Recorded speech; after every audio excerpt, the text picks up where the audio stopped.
Hi, I'm Rick Snyder. We've talked about this forever. Pizza and pigskin tours, where we eat pizza, we walk around, see a little bit of historical sites and all that. Well, it's finally happening. You can go to my website, monumentalthoughts.com, and see where how you can get tickets. The tickets do include the price of pizza and non-alcoholic drinks. Pay for your own beer. But we're going to walk around Georgetown, I don't know, 20, 30 minutes. I'm going to show you a lot of cool stuff. Then we're just going to sit and talk and eat pizza and whatever you want to ask, I'll talk about, as long as they don't get me in court. So make sure you come and see the pizza and pigskin tours at monumentalthoughts.com, and I'll be eating pizza with you soon.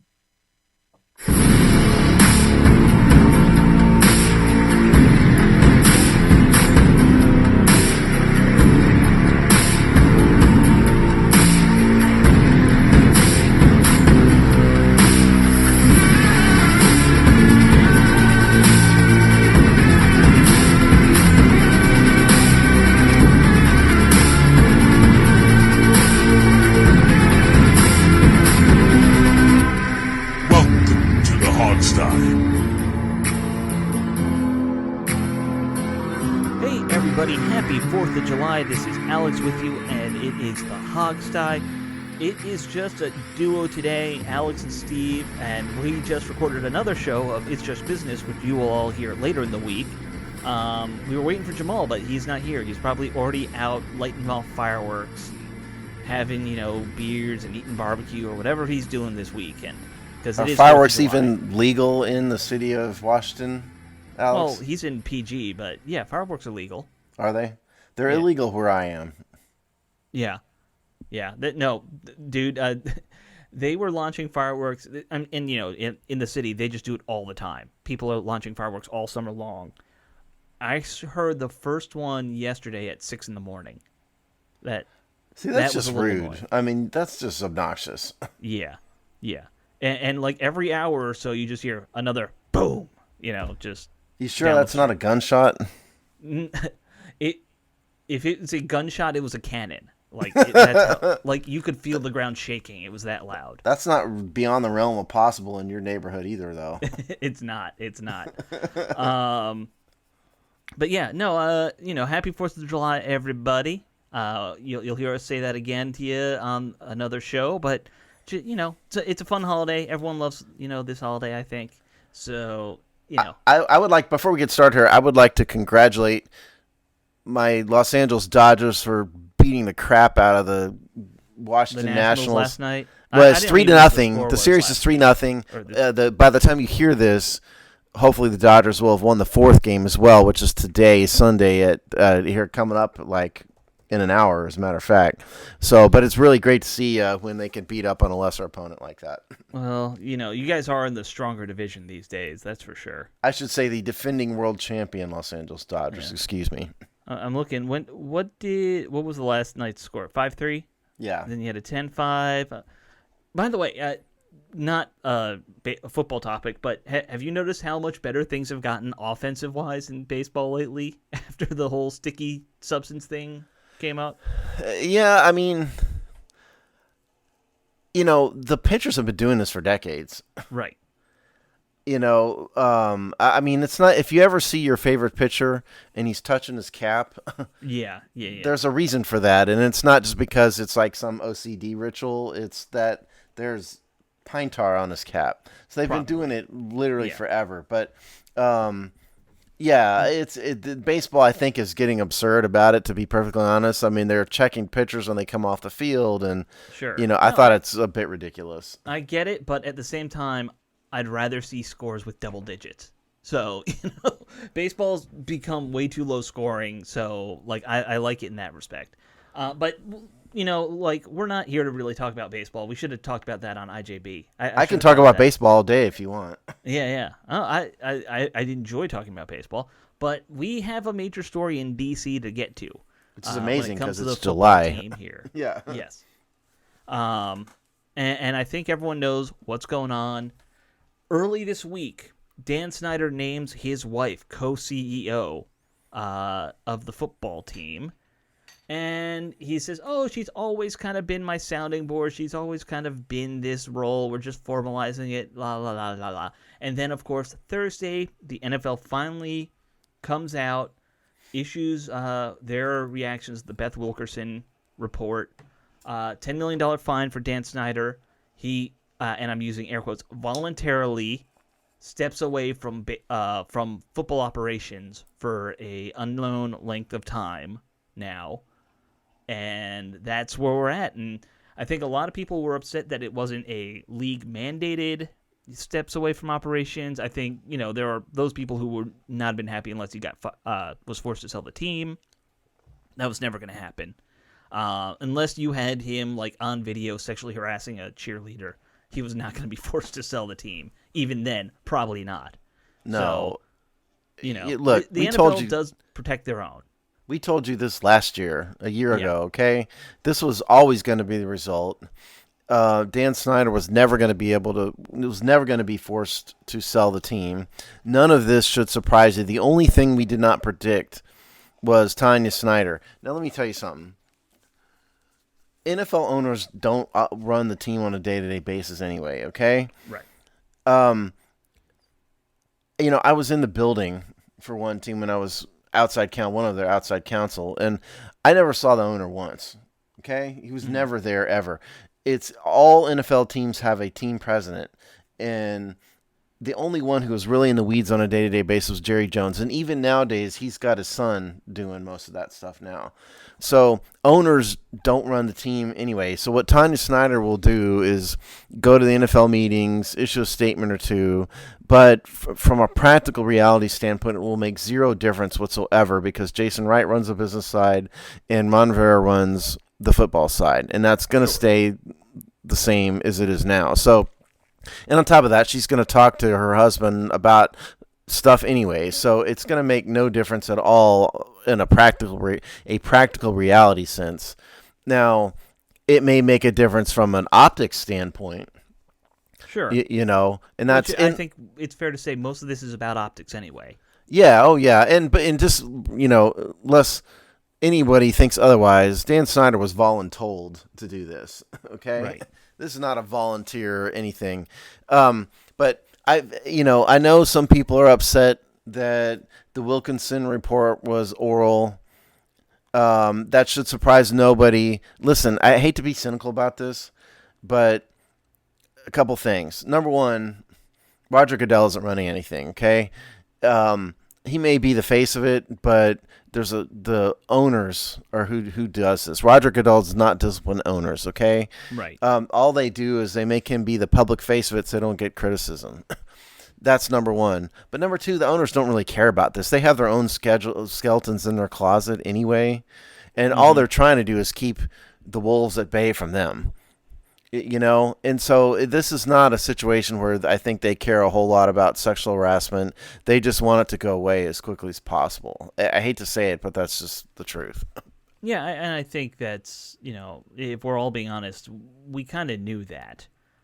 Look, Jim Irsay, the owner of Indianapolis Colts, he got arrested, had a serious drug problem. What he got arrested with, you or I or most average people probably get some jail time for.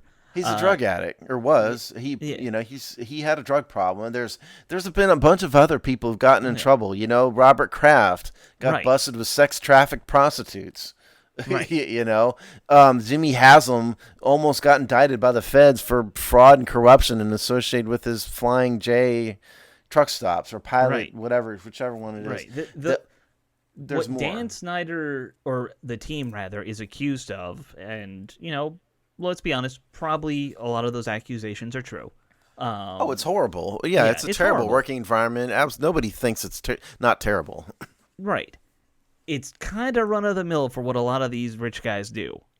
It really is. As sad as that is to say, you don't get that wealthy without having some skeletons, and that's just the nature of the world. Oh, and a lot of these guys just aren't good guys, and like I said, the whole point of this thing isn't to punish Washington, it's to make it go away. There's a reason why Beth Wilkinson was not asked to do a written report. The reason is they don't want a report to exist. That report would one way or the other become public, and then you've got something that will always be around. You're going to compare every team to it. And so instead they just make her do the bare absolute minimum, put nothing in writing, and so we talk about it for a couple days, and then that's it, and it's over. And nobody cares about Washington anyway, aside from the Washington fans for the most part. It's not a high-profile franchise, no. So they can make Dan kind of go away for a little bit, and that's it. Right. Now, the other interesting thing about the whole Wilkinson story was there was a list of bullet points that were kind of published of here were her recommendations, and people compared it to another case she was involved with, the whole Dallas Mavericks thing, and basically the bullet points are almost identical as to what changes need to happen, what punishments. $10 million fine, fix your HR situation, have more sensitivity training, yada, yada, yada, yada. It was the same bullet points that she basically recommended for the Mavericks in the end. It was also the same accusations against the Mavericks. Right. So, it was a lot of, that was getting pointed out. I understand people, I totally understand people being upset that there really wasn't a serious punishment here. Although $10 million fine is a $10 million fine. $10 million fine is nothing. Yeah, but I think I saw somewhere that might be the highest fine the NFL's ever levied against a team. It's optics, man. That's, that's like a speeding ticket. Sure. To a billionaire. I realize that. I'm just saying, if that really is the highest fine a team's ever gotten, that is interesting. It's the highest one I'm aware of. I did look a little bit into it. I'm not aware of a bigger fine. So, again, this is more optics than anything in terms of the fine, because Dan has $10 million. Does he want to pay it? Of course not, but it's not that big a deal to him. And it's not even him; it's the team that got fined. He and his family own 100% of it, so ultimately it's coming out of his pocket, one way or the other. Sure. It's just it's coming out of the revenue pocket, not the bank account pocket for him. The other thing that I've been reading up on this morning with this whole story was, and this is interesting, Mark Maskey wrote an article for the Post saying that this whole Dan, stepping back, Roger Goodell has to approve Dan coming back into the fold at some point. And, why? Maskey didn't know what he's talking about. Well, he's saying he had it from an inside source. I don't care what Maskey says. Roger Goodell isn't going to approve anything, okay? He's the face. That's it. Okay, there's a small group of owners that actually run the NFL. Sure. Roger Goodell is not going to approve or disapprove anything with an owner. What's going to happen is that group of owners is going to tell Roger Goodell that it's okay. Don't forget who pays Roger Goodell. No, he's just a puppet. I understand that, but the team is saying no. Dan can do it whenever he wants. They think that or that's what they're saying publicly, I guess, is that Dan will step away and then come back whenever he's ready. They allowed Snyder to. Clearly, this whole thing was part of the arrangement. The agreement was, and so Dan probably. I bet you they told Dan how long he has to kind of stay away. So I'm going to guess it's one season. He's not whatever it is. Yeah, that makes sense. Whatever the number is, that's how long. Dan knows already, and he'd be an idiot to argue about that in public. Oh, yeah. Well, and again, like you said, his wife is really just going to say, hey, honey, Jason's on the phone, and he wants to know if you want to do X, Y, Z. Yeah, and again, owners don't run anything day to day anyway. No, I just but don't big think it's picture that big stuff like I remember when we were talking to Jason Wright way back when, or I was. He was saying that things like redoing the football field, that's something that's got to get run by the owner. Sure. Big picture stuff has to. Yeah. And anything, I don't know what the number is, but let's say anything over $1 million, he's got to say thumbs up, thumbs down. Whatever the number is. Yeah. And again, Tanya's just going to go turn around and ask Dan what to do anyway. Sure.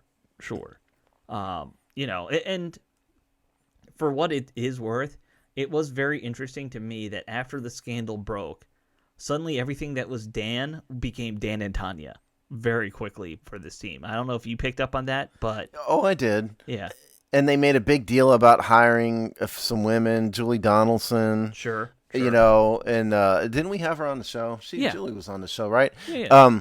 I mean, they're not just patronizing because she's very capable, but they made it known that they hired a woman. You know, there's a reason they hired an African American team president. Yes, they hired a woman to head their PR department. They've hired a bunch of women and various people. She's not really PR. She's more media relations. It's a little different. Sure, media relations. That's more accurate. Yeah.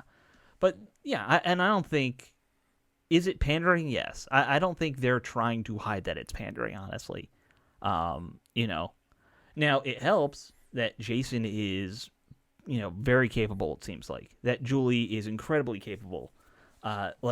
These are home run hires that they've been forced into doing because they were so inept before.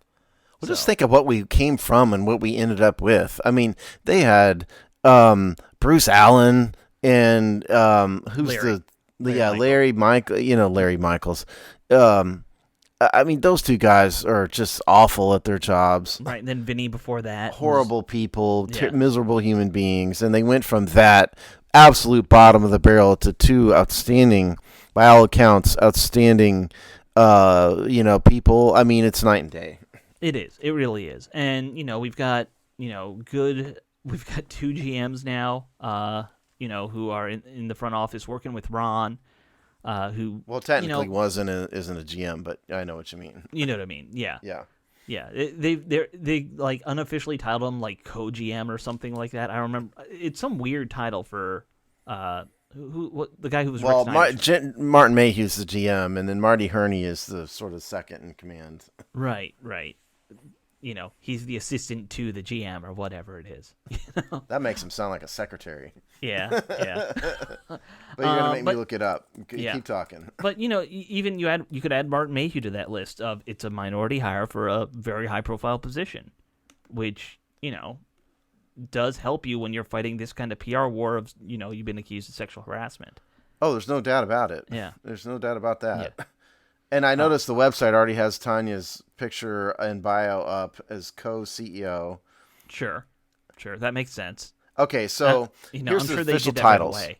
Martin Mayhew's official title is general manager, and then Marty Herney's official title is executive vice president of football player personnel. So so how that works is the general manager runs the whole football operation, but that also includes like the training staff and the equipment people and all of that, whereas the executive VP of football player personnel runs the college and pro scouting rooms, basically. Right. He and Mayhew are making the decisions, and it's a Ron, lot of obviously. overlap, though. No, it's not overlap at all. It's different. It's just, technically Herney would work for Mayhew. Mayhew runs all of it, and then Herney is in charge of scouting. That's although in our case, Mayhew technically also works for Ron. I'm telling you, in a traditional setting. Yeah, in a traditional sense. But Mayhew, yes, works for Ron Rivera. But yes, that's how it's supposed to be. Right. So, I do think that the Maskey thing is interesting, that there might be some kind of, like you said, some kind of backroom agreement was said. You either have to take X amount of time off, or the cabal will let Dan Snyder know when he's okay. Yes, don't believe anybody. Nobody should think that Roger Goodell is deciding anything, because he's not unilaterally. No. I think the funny thing is that they're pretending that Dan did this all on his own accord.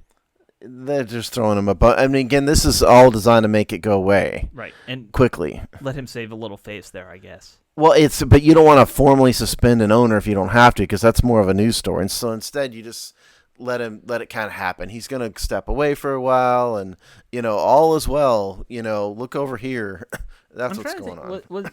Is Al Davis the last owner to actually been officially suspended? Still? Well, I think Irsay got suspended technically for a while for his DUI. Did he? Okay. Yeah. Okay. But what that even means for an owner is, right. Who knows? You have to watch the games at home for a few weeks or something like that. Can they even keep him out of his own stadium? I don't know if the Colts own their stadium, but I honestly don't know where the line gets drawn there. I assumed that they're not supposed to show up at the games or something, but they probably can. What are they going to do? Stop him? Yeah. Yeah. The security guard who's making part-time minimum wage is going to, do anything, Hey, that happened after the NBA Finals was it last year? Did they? Yeah, I think it was. Wasn't last year? I'm gonna get this totally wrong. Um, the the like the general manager of the Toronto Raptors tried to go on the Oh, I do court, remember that. He tried to go on the court or and something. the security guard didn't know who he was.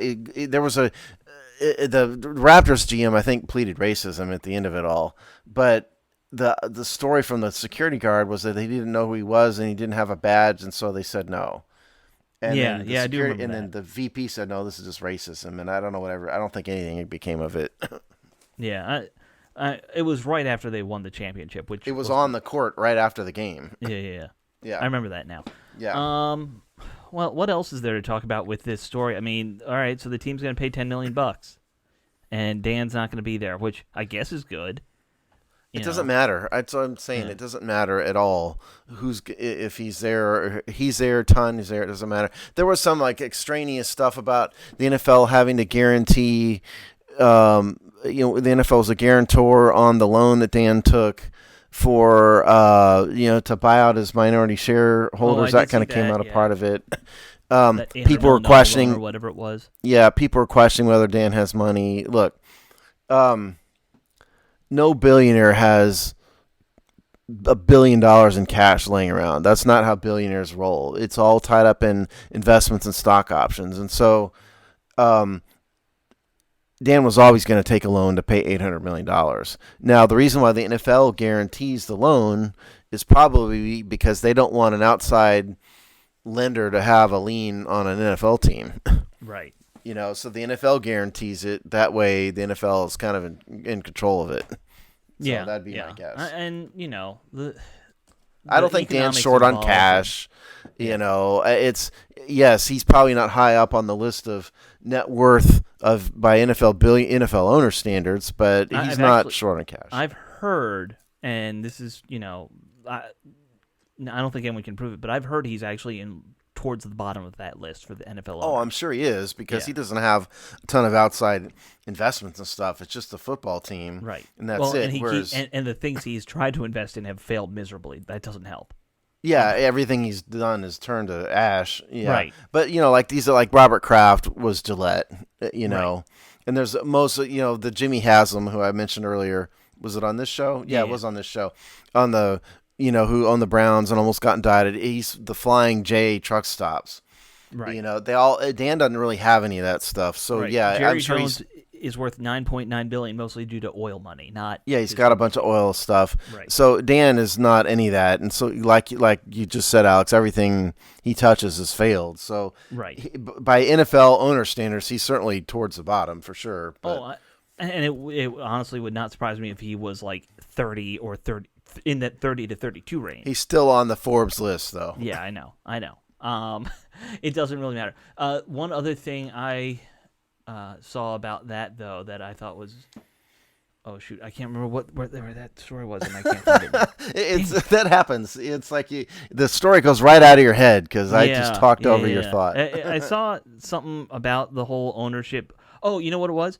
Did you see that one of the owners Daniel was fighting with is now banned from owning an NFL team ever again? Not Smith, but the other one. Dwight Schrute? Schrute, yeah. Yeah. That doesn't surprise me. Yeah. I mean, if you look at how that fight ended and how dirty everybody looked, he was still somehow looked worse than Dan coming out of it. Well, remember, I mean, this whole Indian lawsuit thing is not resolved, and so they legitimately believe that he was involved in that. I mean, at this point, I don't know if the story is he was formally banned or what, but at this point, it doesn't matter because he wouldn't get approved by the rest of the NFL owners anyway.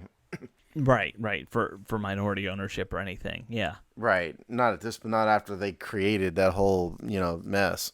But it was only him. It wasn't Smith or Rothstein. Oh, really? Yeah. Is it Rothstein or Rothman? Rathman. I believe it is. Yeah. They could, in theory, I guess buy minority ownership in another team. They're not accused of. Why you would, I don't know at this point. Well, they're not accused of leaking. Yeah.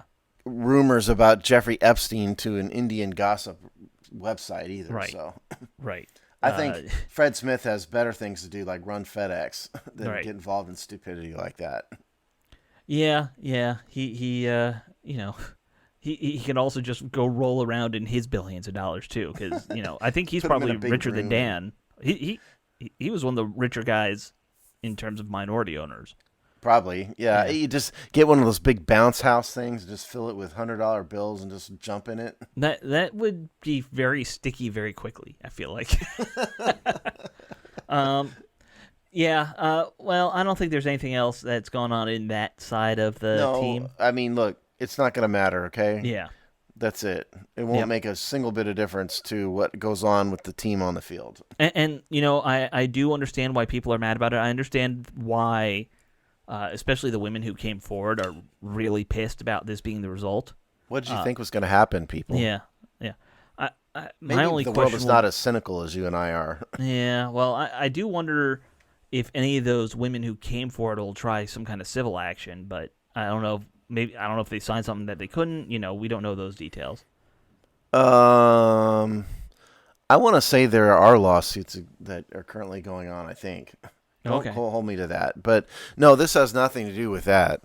I mean, the NFL is not going to and really has no standing to try to force them to sign some sort of release of release or waiver or anything like that. I mean, that would be between Snyder. I mean, they could sue the NFL too. You could dream up a cause of action. Maybe the NFL is complicit or something, but it's really between the team and maybe Snyder and Larry Michaels personally. Sure. But no, I mean, the NFL would be doing that.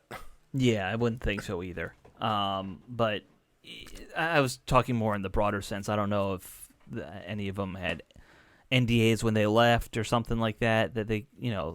Oh, I'm sure all of them have NDAs. Yeah. When so it could still get ugly again, is the point. All right, well, I think that kind of covers the main topic of the week when it comes to the football team because, the players are still off and there's Do you think anything's going to happen? Any changes are going to come about as a result of this? Any more changes other than No, you think it's going to have an impact on the team? No. Somebody pointed this out, one of the beat reporters. If you look at the construction of the front office, the non-football side of things, there's about 40 people in the front office. Only 6 are left now from the previous administration, the Bruce Allen era. Wow, that big of a turnover, huh? And 2 of them are Dan and Tanya Snyder. So there have been a lot of turnover lately, yeah. I mean, they even got rid of the receptionist. Yeah, they even got rid of the receptionist everyone liked. And look, she might have been beloved by the players, but I think there's a reason they got rid of her as part of that bloodletting too, and that's they want to have no bad juju from that old administration if they don't have to. Yeah, I mean, who knows? But that makes some sense. Yeah, and I know that's brutal to say about a 60-year-old receptionist, but I didn't know the turnover had been that much. It's a whole new organization. Basically. So I don't think you're going to see much else in that regard. I think Jason Wright is going to just try and move forward as best he can with them, and I don't blame him. No, that's why he's here. Yeah, that's exactly why he's here. And I've never been in that situation where you go into a company and it's kind of turning over a new leaf after a total mess like that. That's got to be awkward for a lot of those people, though, if you think about it. I mean, it wouldn't be. I mean, if you were coming into an organization that all the people were there, yes. Yeah. But I think if you're coming into an organization that's had that much turnover, I don't know. I mean, because I think the answer is just, look, that was the past. We're here now. We can't do anything about it, but we're going to look to the future. So I don't think it would be that awkward since there's been that much turnover. I really didn't know that many people had left. Yeah, well, I think they were all, for the most part, it sounds like they were all forced out. I just think it would be less awkward because so many people have left. It's just entirely new, so, yeah, but at the same time, you're also in the news for a lot of this. That would be the awkward part where it's like you're seeing bad stuff about your company in the news every day. And it's like, yeah, I wasn't part of it, but that's still my company's name or whatever. That could be a little weird, but maybe you just. But you walk into that knowing that, though. I mean, it's not I guess a surprise. so. I guess for a lot of them they did. Washington hadn't had good press in decades at this point. Yeah. They're trying to turn it around, and I do get that too. Let's see. Were there any other off the field things you want to talk about before we talk about safeties? I don't think so. I mean, again, it's been a really super quiet week on the field. I mean, Dan's going to focus on the stadium, whatever that means. Has there been any name change stuff lately that I've just missed? No, I looked. I do have something. I forgot. So I heard from Philip McCauley again. Oh, okay. And what he told me was that he has made an offer to the team wherein, through the lawyers, wherein he's offering to hand them Washington Football Club in exchange for a modest contribution to charity. And the team has not responded. So that is what Martin McCauley said. And the reason he's telling me this, I mean, I would assume the reason he's telling me this is to get it out there that he's not asking for money. And so it's a contribution to charity, meaning none comes to McCauley. So, people were calling him, basically calling him a liar and saying, you're doing this for money. This is him saying, no, I don't want a dime. We want to donate it to, he didn't say what charity, but whatever charity it is. Yeah. And you notice that $10 million is supposed to go to an unnamed charity, too? The fine that the team has? What charity is it going to? That's what I would be Well, actually, all the fines go to charity. Yeah, but they never really tell you which charities. Well, it's the NFL charities, I think, is what it is. And there's a whole... Because there's like an NFL, I think it's called NFL Charities, and then they dole out the money to a bunch of other things. So that's probably so it goes the money to Play 60 or whatever else they're doing. Yeah, but it's more than that. But yes, that stuff. Oh, I'm sure it's more than that. That's the only one I can think of. The only non-profity thing they do that I can think of. So all the the ironic thing is, here's a little bit of insight for everybody. So if a player gets fined, so a player does something wrong, gets a $50,000 fine, that fine goes to charity, which means, are you ready? Means that's a charitable donation by a player. What is that? That's a tax deduction. So it's not really a fine. Right. It's not really a financial loss directly and granted, it's not a one-for-one. No. It's never going to, but it doesn't hurt. It helps a lot because it's going to be deducted from their taxes. Well, so when the player gets fined, they get the deduction. The NFL doesn't take the money, donate, and then the NFL gets it. I'm telling you, it's a charitable deduction by the player. It's tax deductible. I would have thought maybe the NFL would be like, well, we fined you, but we're the one making the donation, so we get the deduction. No. Okay, that's a little better, I guess. It's a little worse. It ought to hurt their pocketbooks. If the point is to fine you to discourage poor behavior, sure, it ought to not be a tax deduction, a tax write-off. Well, yeah, I mean, like if you're making $20 million, a $50,000 write-off, I mean, it doesn't hurt, but most people are making $800,000 a year. Yeah, I know, but you know what I'm saying. Like it doesn't. It's not like it wipes out your whole. It could, I guess, knock you down a tax bracket if you do it right. No, not even close. No. Okay. Well, anyway, I always thought the NFL got the deduction for some reason. No, okay. But anyway, point is, this all started with saying we heard from McCauley again. He made an offer to the team to give them the mark in exchange for a charitable donation. The team has not responded. That's the news. That's breaking news only on the Hogsty. You heard it here first, people. That is good to note. Yeah. We'll leak that out when we put the show up, I guess. Yep. Okay, so let's talk about our position group breakdown for the week then, Steve. All right. Because we're doing safeties, which is a very interesting position group to look at these days for Washington. Because it feels like we have a lot of strong safeties and I guess we have one free safety now. One real free safety, and everyone else is either a strong or a tweener, right? So why don't you start going through the names and we'll talk about them. Okay. First of all, there's a reason why we save safeties for the middle of July. in that we tried to save the more interesting groups for when there's nothing else going on. Right. Safety is one of those groups. So I want to start with Landon Collins. Landon obviously tore his Achilles last year. Right. He's a wily vet, and so he would know how to play free safety, but he's truly a strong safety. In the box, cover 3, strong safety. That's what he is. I've always thought he's like half a step from being a linebacker, sort of. Obviously he's a 3-time Pro Bowler, and he's a first-team All-Pro. That having been said, he was good but not great for Washington in 2019. Right. In 2020, he only played a handful, 7 games, I think it was, before he went down with his, maybe less, before he went down with his injury. So the question with Collins is, number one, is he even healthy enough to come back and play right now? Because the injury happened in October, and so that is, 9 months? Yeah. That's not a ton of time for an Achilles injury. So right. Usually it's a year plus, is what people say. So yeah, you're right, and he's still young and all that, so maybe he can heal. But that's the number one question to me is he healthy? Because if he's not healthy, they could put him on the PUP list. That solves a roster problem. Because he's got Cam Curl, behind him, in front of him, maybe even at this point. Well, yeah, that's the question. Usually, like when I did the company, we've been doing write-up. If you don't know, we do a write-up every week on the website about this, written by one of us. I happen to do safeties.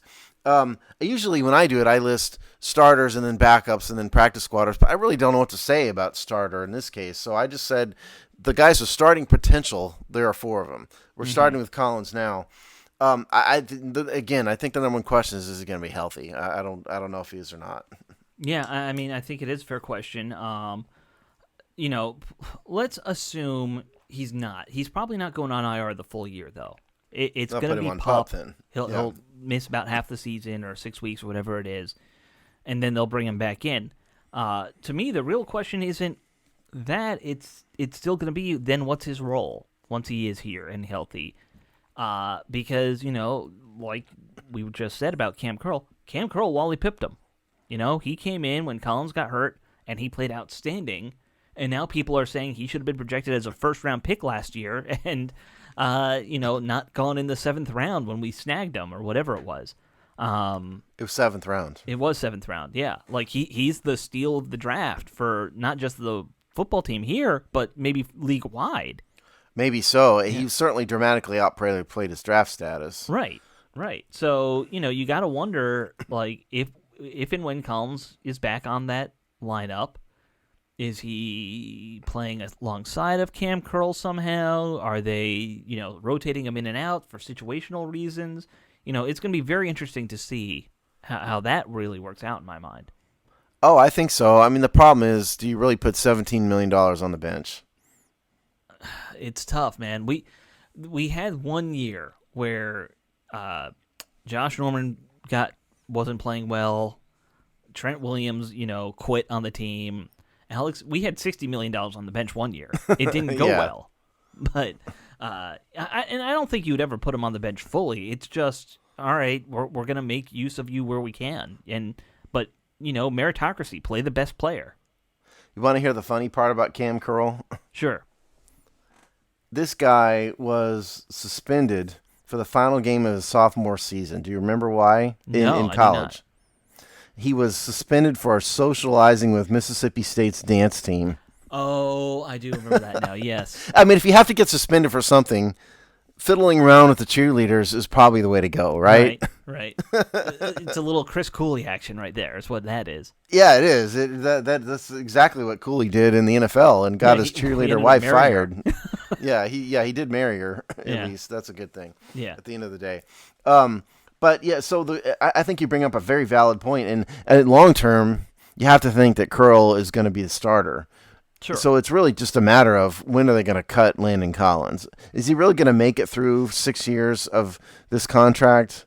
Not with Cam Curl hanging out there, who's a fraction of the cost. No, and he's a better player, I think. Well, I mean, look, they're different styles of players, slightly. They're both strong safeties, but we've talked about it for years with Collins. He's an in-the-box kind of like a small linebacker type safety, whereas Cam Curl can drop back in a zone a lot better. I don't think he could ever be a single high free safety type, but no, neither one of them are fast enough for that. No. But Cam Curl, played well in like cover 2, cover 4. They were doing a lot of that when he was back there. You can't do that with Landon Collins. I think Collins can play a cover 2. Well, okay. I definitely think. But his instinct is to come downhill, not drop back. Yes, I think Curl is more of a traditional safety, if you will. I think Landon. Here's the way I would put it: Landon Collins' highest and best use is probably as an in-the-box cover 3 safety, whereas Curl, I think, but Collins can play cover 2. Sure. But I think Curl would probably be better in pass pro than Collins. Yeah, and I think that. If and when you see this done, whenever Collins is healthy, that's going to probably be how they play it. If you are in a probably run situation, third and short, second and short, and anytime you're in a short yard situation, it makes sense for Collins to be in there more than Curl. In passing situation, you're going to probably flip him around a bit. Maybe. I think it's very well. It's tough to know what the coaches are thinking right now. Oh yeah, and again, you can't do 100% of that because then your defense becomes predictable. I think they're probably hoping he's going to end up on the PUP list, so they don't need to decide anything right away. Probably so. The other thing we have heard them talk about with Collins is Ron has been talking a lot about playing what they call Buffalo nickel, which is using a safety in the slot in a nickel package. I assume that would be Collins if Collins and Curl are both healthy. I don't know why you'd ever put Collins in the slot.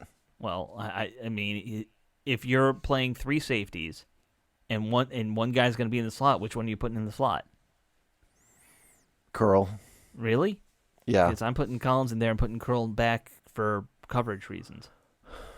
I don't know. I just don't think that Landon Collins in the slot can be a good thing. That's just my opinion of it. Okay, let's move on. I think the next starter quality player we have is Bobby McCain, right? Who is the new signing. He's on low cost, a little under $1.5 million 1-year deal. He's a free safety. He has apparently in minicamp grabbed the free safety starting job so far, at least. Right. So he is. If anybody doesn't know his background, he's a 5th-round pick out of the University of Memphis. He was with the Dolphins. He's fairly fast. He ran a 4.5 40, and so he's probably now the odds-on favorite to be our starting free safety. Right. And smaller guy. He's just what 5'11". You have him listed at 5'11", 192. Yeah. Well, when I guess height doesn't so much matter for safeties, but the weight, I guess, is the bigger thing, really. But it's a little small, but no, he's not abnormally small, but a little bit. Yeah. And free safeties can play smaller, since they're generally not coming up in run support right away. They're trying to drop back first. It'll be interesting to see how well. Here's the thing I've been feeling about the whole safety situation. The reason I think we saw Cam Curl working as well as he did was just how well he gelled with Everett last year. And Everett's not a great free safety, but he can play it. So, having 2 guys who could play together and they both kind of work together in that cover 2 kind of front, it worked. I'll be very curious to see how Bobby McCain gels with Curl and how he gels with Collins, if there's any difference to the style play and how his complements theirs. Because I think safety play has to complement each other a little bit between the free and the strong. Sure. I mean, they'll just have to get used to each other. Yeah. I mean, hopefully McCain is enough of a veteran. He's 2015. He's entering his 6th year. So hopefully he's enough of a veteran. They can figure it out. Right. But, it's just a question is he going to be a natural fit in that cover 3? Can he excel in that space? And apparently he has so far. They haven't faced any real offenses yet. Sure, and that would make him a good match with Collins then, in my mind at least.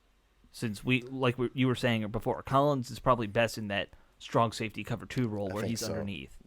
Yeah. So, that'll be an interesting thing to kind of watch for us, how he gels with those two guys.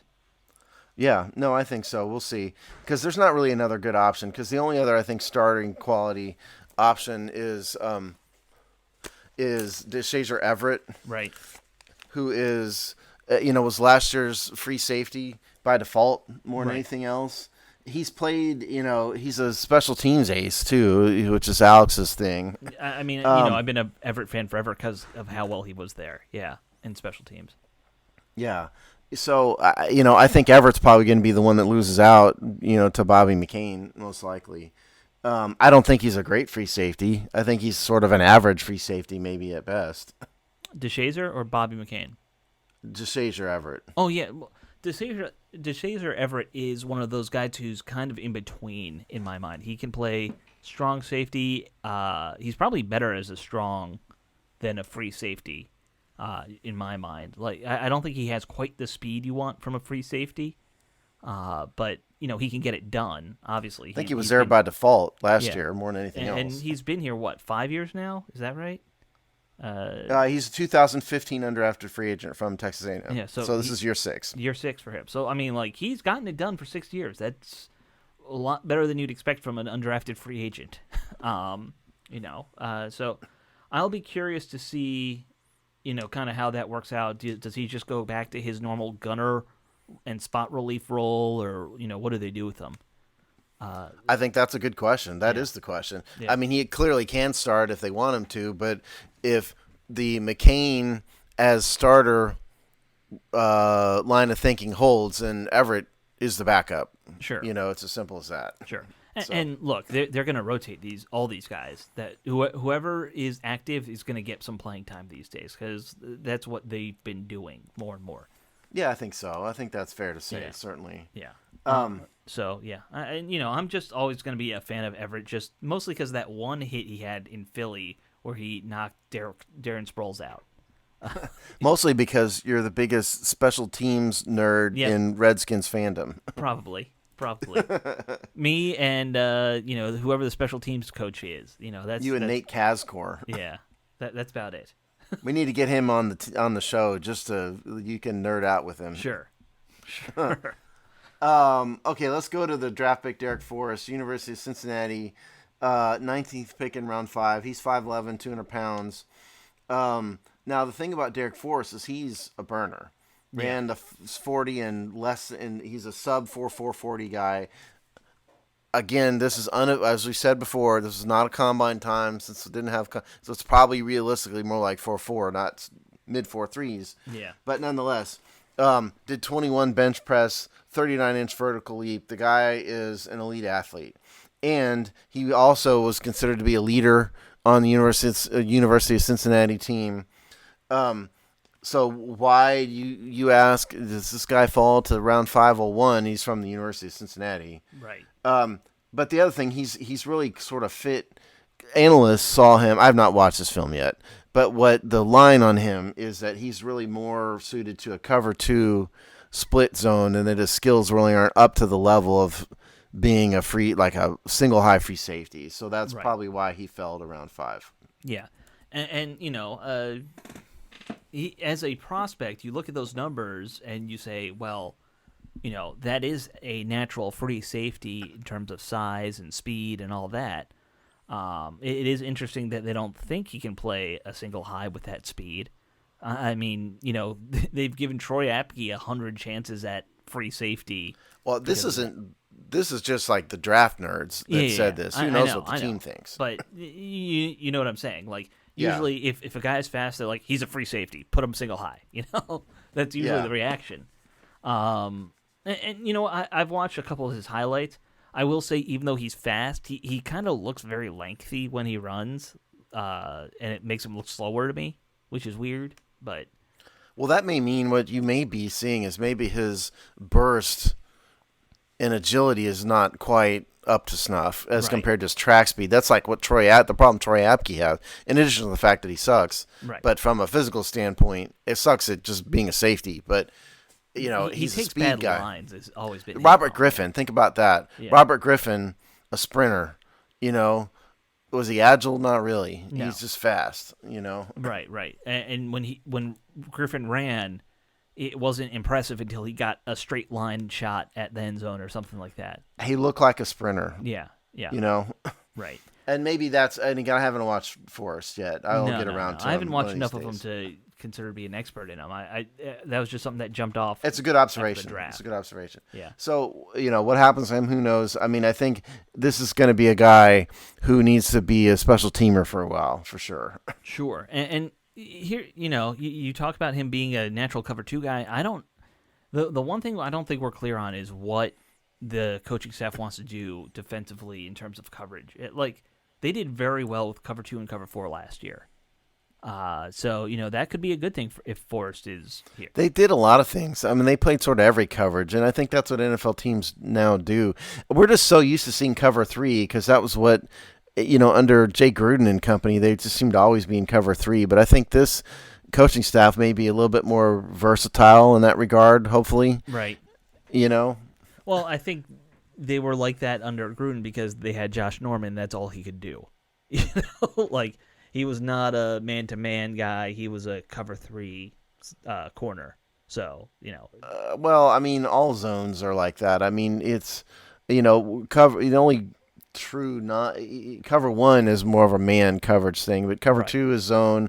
Cover 3 is a zone. Cover 4 is a zone. It's just a matter of where the zone is. Yeah, I know. I understand that. I hope most of our listeners do. If you're listening to this show and you don't understand what those coverage numbers mean, It may mean you haven't played football before, but yeah. And I'm not going to get into it here. But no. I'm just saying that was if your highest paid player's best in a certain coverage, and that's what we had for 5 or 6 years with Josh Norman. Yeah, you're going to cater to that. Yeah. Okay, I've got Jeremy Reeves next. Mm-hmm. He was 2018 undrafted free agent, signed by the Eagles. Signed by the team in the city of hate, Philadelphia. Out of South Alabama. He's not fast. He's a mid 4.6 guy, 40-wise. Mm-hmm. The Eagles waived him just prior to the start of the season, and he came to Washington, and he's been here ever since. He did get some playing time last year, a little bit. See, what happened was Troy Apke, if you recall, not you, Alex, you know this, but the listeners, Troy Apke got the first shot. And then they benched him after a couple weeks because he sucked. And then DeShazier Everett was the starter, and then Everett got hurt toward the end of the season, and so Jeremy Reeves ended up being the next guy up to start, and he also did pretty well. He didn't look like a disaster, so at a minimum, he proved I think he at least belongs on an NFL roster by that, and he's going to get a shot because again, it's wide open, So I think Reeves is a guy who, if he has a good camp and a good preseason, maybe we'll see more of him than we might expect. Right. I think that's fair to say. And like you said, he played pretty good when he was here. So, they made a decent go last season at safety. For some reason, I don't know why every coaching staff gives Troy Apke a shot first. Because he's so fast. Yeah. His numbers jump off the page at you. That's why. I guess, but, we've seen that experiment fail time and time again. Well, also, don't forget Apke was a 4th-round pick, and you don't want to just throw a 4th-round pick in the trash can. And it was 2018. It's just a couple years ago. It's not like they've re-signed him. He's still on his rookie deal. Yeah, that's true. And he's not been terrible. I mean, in terms of special teams performance and whatnot, he's provided a service. It's just I think we've all collectively been disappointed at his ability to play in coverage in defense. Right. Because you'd think, oh my God, he's so fast. He ought to be, but he's not good in coverage. No, he makes bad reads, and that's really what it is, more than anything. He's just not very good safety. He's just got physical ability. Right. He doesn't take the good lines. That's the issue. Yeah. So, but on Reeves, give him a shot. I right now. Well, I guess not right now. before they had signed McCain, I would have probably had Reeves in there as like your backup free safety. Yes. Now he's probably third on that list, but it's gonna be tricky. Yeah, no, it will be. And speaking of Apke, I have him next on the list. If anybody's on the bubble here, it's him. Oh, absolutely. And he's on the outside of the bubble. Yeah, right. I think so, realistically. And we'll get to predictions here in a minute. But, because he got benched last year. So, we've already kind of said what Apke is here. He's a low 4.3 guy. He's a burner. I don't think he's overly agile. And like you said, I think he takes bad reads, rather. Right. I just don't think he's a starting free safety. It's as simple as that. Other than being fast, what can he do? Like, what is he good at? That's the problem. He's been decent on special teams, as far as I can tell. So that's your ball game. I do do some math. I did do some math. 44% of his snaps have come on special teams since he's been in Washington. Right. The one thing that I never quite got is, they wanted him to be a special teams ace, but, they've never really given him a shot. With that speed, I would have given at least one shot at maybe punt return or kick return at some point at this point. But I guess that's not, they don't think he can catch or something. Well, it's not that he can't catch. It's that that's just a talent. Yeah. That requires more than speed, and maybe he just doesn't have it. If I recall, he was one of the guys that Nate Cascor mentioned, I think. Well, no, I don't think he was. Danny Johnson, he was mentioned, but not Apke. Let me pull up my punt column here real fast, and we're gonna figure out, because I wrote a column about this, but I've slept since then, so I can't remember what I wrote. You wrote that column 2 weeks ago, I think. Yeah, I know. It's like I'm sorry. It's fine. It's fine. Troy Apke on the outside bubble, probably. I'd say 6th or 7th on my depth chart too. Cascor did not mention Apke as a punt returner, so you were right. I was wrong. Yeah, okay, that's all right. So that's Troy. Enough about Troy Apke. So the next guy up, Cole. There's 2 guys who are practice squad level people in this, and that's Cole Luke is the first one.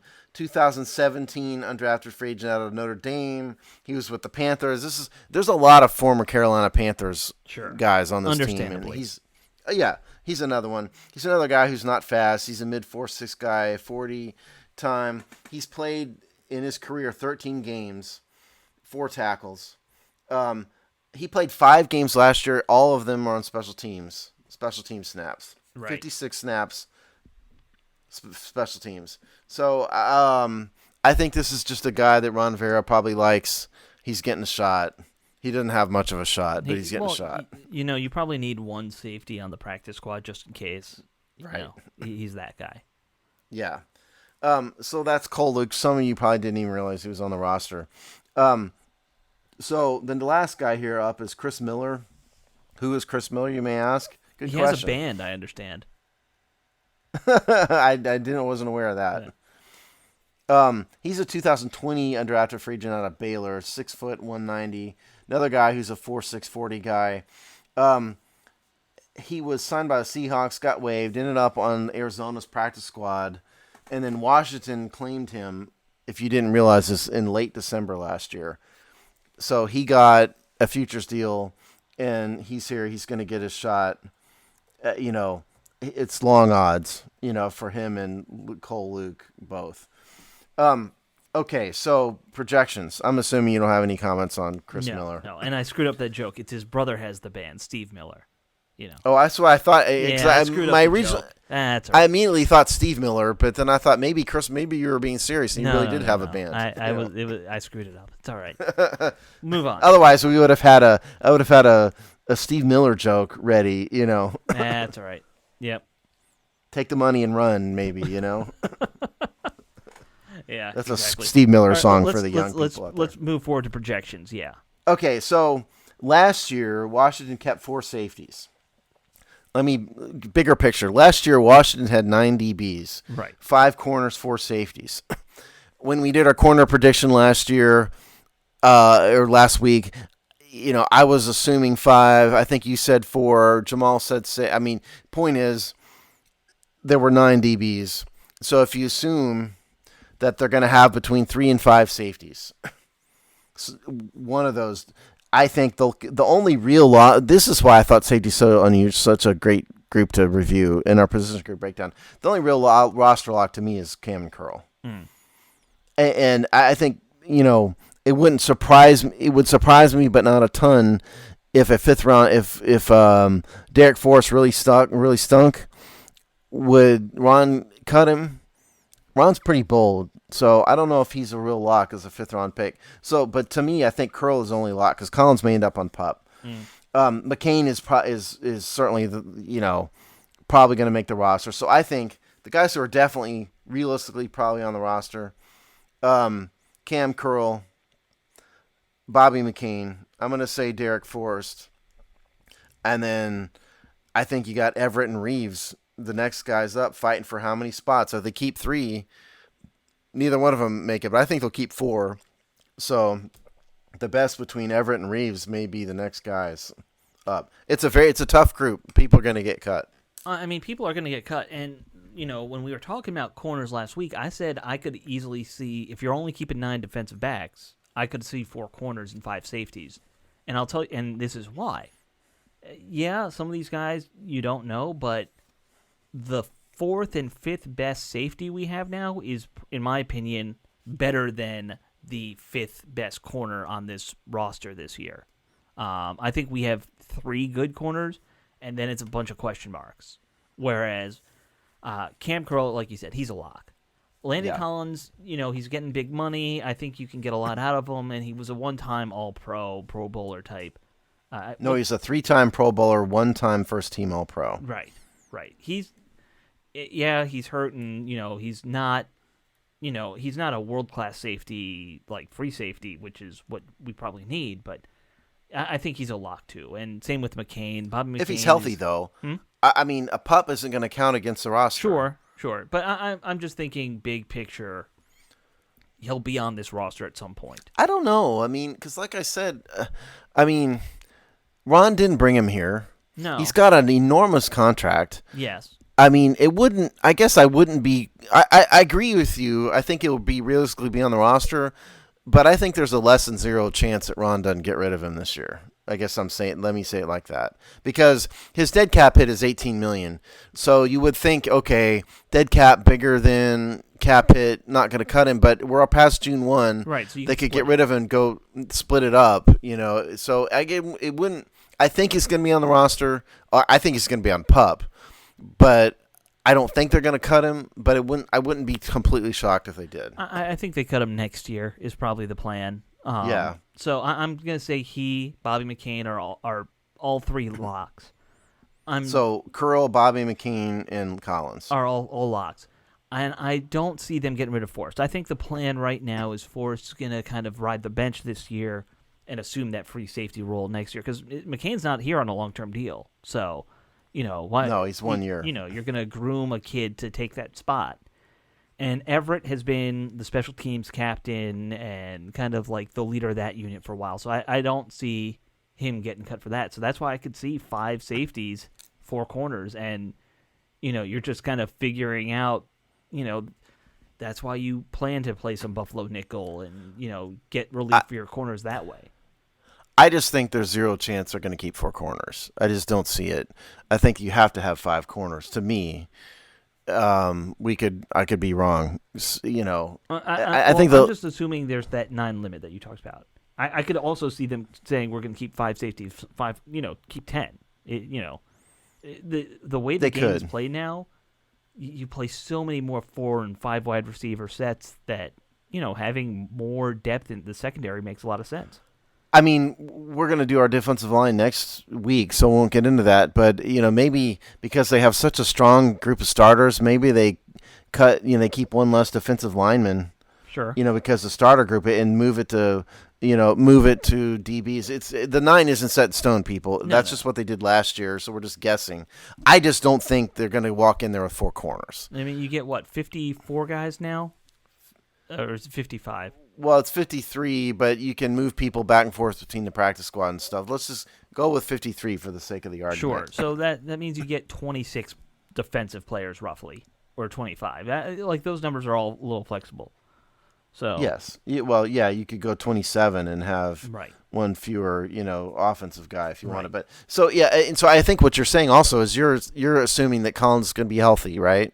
Well, I would say those 5 are going to be on the roster, and Collins will either be on PUP or he'll come back at some point. Yeah. Because if they put him on PUP to start the season, that frees up a spot. It does. Is the reason why I say that. And guys will get hurt by the time he's coming off PUP, so it won't matter so much. I think I expect all 5 of those guys to be here in some way. Okay, here's my official prediction for week 1. Safety group. Curl, McCain, Forrest, Everett. All active? With Collins on PUP. Okay. Reeves on practice squad. That's my prediction. I could see that. I could see maybe Reeves and one of these younger, someone a little. Well, Reeves isn't that old, is he? No, he's not that. No, Reeves is 2000. What I say? Yeah. 18. I just don't know if he's now played enough where you can put him back on practice squad. Oh, the practice squad rules have dramatically lightened up. Right. They've changed. Yeah, them. it's not the same. Yeah, and they could keep 2 guys on practice squad too. I mean, they don't have to keep just one. But Yeah. that's my prediction. I think Collins goes to PUP, and then it's Curl, Forrest, McCain, and then Everett. That's my official prediction. I think I'm probably with you there. That's probably the most likely outcome. And the end of the Troy Apke era has officially arrived at that point. Yeah, I think so. Yeah. Sorry, dude. You just couldn't. You could never jump a route. He was always in the wrong spot. Yeah, that's right. Or cover a route. Yeah. It will be interesting to see how this group works out. The one thing, and I know we're over time, but the one thing I've been talking more and more about when it comes to safeties is getting rid of the whole free and strong thing, and you got to think of more in terms of what zones they're most comfortable playing. Landon as the in the box guy, Curl is more of a cover 2 guy. Same with Everett, and McCain's the wild card now. Is he a cover? Can he be a cover 1 guy? Or is he going to be more of a cover 1 guy? being the single high free safety in man coverage? Right. That's sort of the Sean Taylor role. You're right, and those guys are unique. They're special when you have a good one. So. Yeah, we'll see. This is why I wanted to do this group when there wasn't a lot else to talk about, because this is a big debate, I think, on this team. Yeah. It's a big debate. But it's one of these things I don't think we're going to know until week 1 exactly what the coaching staff is thinking. We'll start seeing some of that in preseason. That's the kind of thing they show in preseason that doesn't, surprise anybody. Yeah. We're not going to be shocked if Landon. They're not going to hey, Landon, go play cover 1. They're not going to do that. No, let's hope not, at least. My goodness. That doesn't sound good. Yeah. That doesn't sound like a net positive for the team. No, it would not be. All right. Well, I think that just about does it for this week's episode.